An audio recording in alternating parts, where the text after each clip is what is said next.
I am enough. I am Sarah LaJoy, and this is Becoming, a podcast about healing while holding it down, choosing softness after survival, and letting God rebuild what I thought I had to carry alone. If you're figuring it out in real time, you're in the right place. Let's become together. Today's episode is called Deserves Effort, even from me. Because at some point I realized I can't keep giving everybody my best and showing up halfway for myself. So today, we're slowing down, pouring back in, and reminding ourselves she deserves effort too, even from me. So let's talk about it. This week, this week felt heavy and holy at the same time. I caught myself running on autopilot, meetings, kids, errands, checking in on everybody, and I realized I hadn't checked in with myself. I've been praying, God give me peace. But baby, peace can't meet you if you never sit still long enough to feel it. And one morning, I was folding clothes. I looked down and I thought, when was the last time I didn't fold everybody's clothes? And that's when it hit me.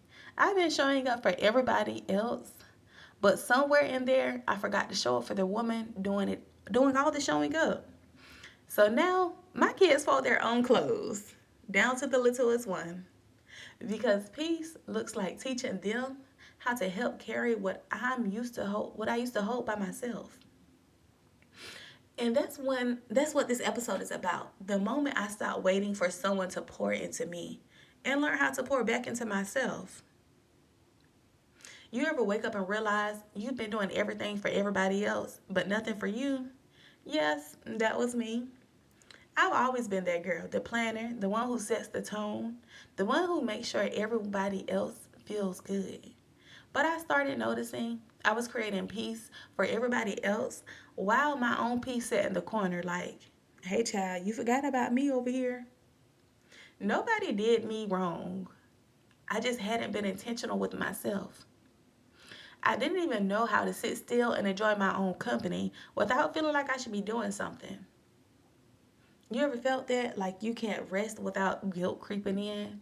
Like the second you stop moving, your mind starts racing with what's left to do. The quiet, it just felt abnormal. I had to unlearn that because being still doesn't mean you're doing nothing. Sometimes being still means you're doing the most important thing, listening to yourself again. I've realized I know how to create magic. If you know, you know. Maybe it's time I make me a part of that magic too. So I started small. The house gets loud. Before anybody can call my name, I stretch the shoulders out, my legs, get a quick workout in, and just breathe. Sometimes it's yoga with my feet in the grass to be grounded. Sometimes it's me walking on the treadmill with my favorite playlist in. Either way, it's my time. That moment where I center myself before the world starts pulling at me. Then there are the days where I take myself out. I'll grab a coffee, maybe even go get my favorite lunch, and just sit in my presence and my stillness. And sometimes I'll even have my iPad with me, whether I'm working on my craft, studying, or just catching up on my favorite shows. It's not about doing something big. It's about staying connected to myself in the middle of everything else. And there are the days where I just get cute. Perfume, jewelry, a little gloss here and there, and for no reason at all. When LD walks in and say, why you all dressed up? Where you going? Y'all, I just smile and say nowhere. I just needed this for me. Because I do. There's something healing about putting effort for yourself. No audience, no applause, no post, just because you matter. That's what effort looks like now. It's not always grand. It's consistent. Saying no and resting without guilt. Cooking what you want and letting the dishes wait so your peace doesn't have to. Proverbs 19:8 says, to acquire wisdom is to love yourself. And baby, that sticks with me every day. And wisdom told me you can't keep expecting others to water what you stopped tending to. This isn't about being selfish, it's about being sacred. Because the same way I show up for people I love, I deserve that for me too. And when I start treating myself like that, with the same energy I give everybody else, it didn't make me prideful, it made me present. So let's pause for a second. I want you to think about what effort looks like in your world. Maybe it's therapy. Maybe it's a walk after dinner, even when the sink is full. Maybe it's saying, I can't make it this time and not feeling guilty. Effort doesn't always look like doing more. Sometimes it's choosing less. For the single mama, your effort might look like those 5 minutes in the car where you just breathe. For the wife on autopilot, maybe it's finally saying what you actually need instead of pretending you're fine.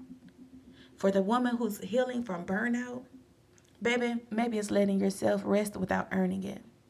Whatever your version looks like, it counts.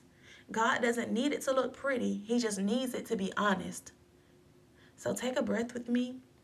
Inhale grace, exhale guilt. All right, let's keep going. I remember one Saturday, I spent the whole day running errands for everybody. Groceries, the kids, gas, laundry, all of it. And by the time I sat down that night, I realized I had not eaten since lunch. I was tired in a way sleep couldn't fix it. Not physically, spiritually. The next weekend I said, no, I'm not doing it. I stayed home, I brought myself flowers, and I ordered my favorite lunch. I spent the afternoon outside reading Proverbs 31 with my journal open and pen in hand. It was quiet, nothing fancy, but that silence, it felt sacred. That's when I realized I don't need permission to rest. I just need to honor the woman who's been carrying everything and tell her, baby, you can put it down for a minute. And that mindset, that grace, led to the night that changed everything. One night after a long week, the kids were in bed. LD was on 24-hour duty. The house was quiet. No cartoons, no footsteps, no rah-rah, no nothing. Just stillness. And usually I'll feel that silence by scrolling, answering messages, cleaning. But that night, something in me said, make it a moment. Make it special. Make it grand if you want to. I went to the kitchen and I cooked dinner for one. Some shrimp and pasta and this creamy spinach mushroom sauce. Homemade, of course.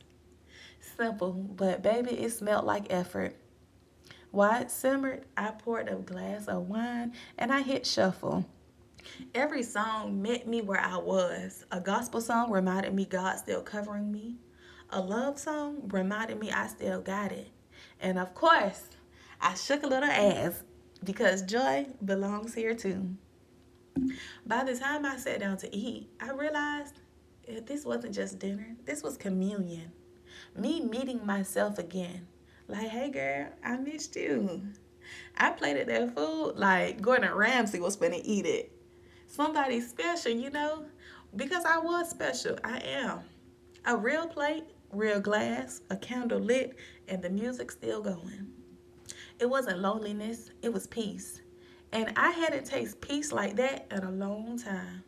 And that night reminded me I don't need a reason to make something special. Baby, I am the reason. Every time I choose me, I remind the world how to treat me. So, baby, when was the last time you made a moment just for you? Not to escape, not to cope, but to connect.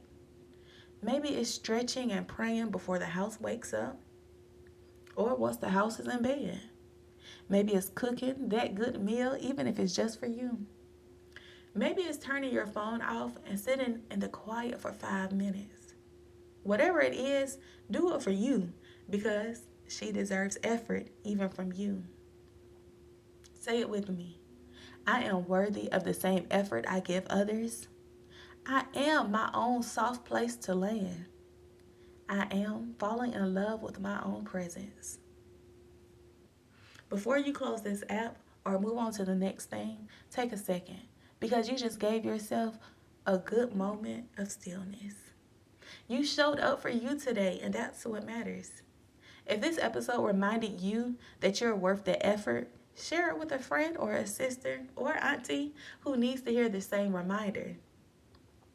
Because when we start treating ourselves like we matter, we change how love flows in our home, our friendships, in our faith. Next, we're going to be coming, we're slowing down even more. We're talking about what it really means to be handled with care, not rushed, and not poured out for everyone. Not lukewarm, but intentional. You ever realize how peace, love, and even healing all require temperature, timing, and patience? Yeah, that's the season I'm in. Until then, keep choosing softness, keep becoming, and keep giving yourself effort. Every voice I share, every story I tell, it's so she walks away with something. You are enough, and I love y'all real bad, real bad.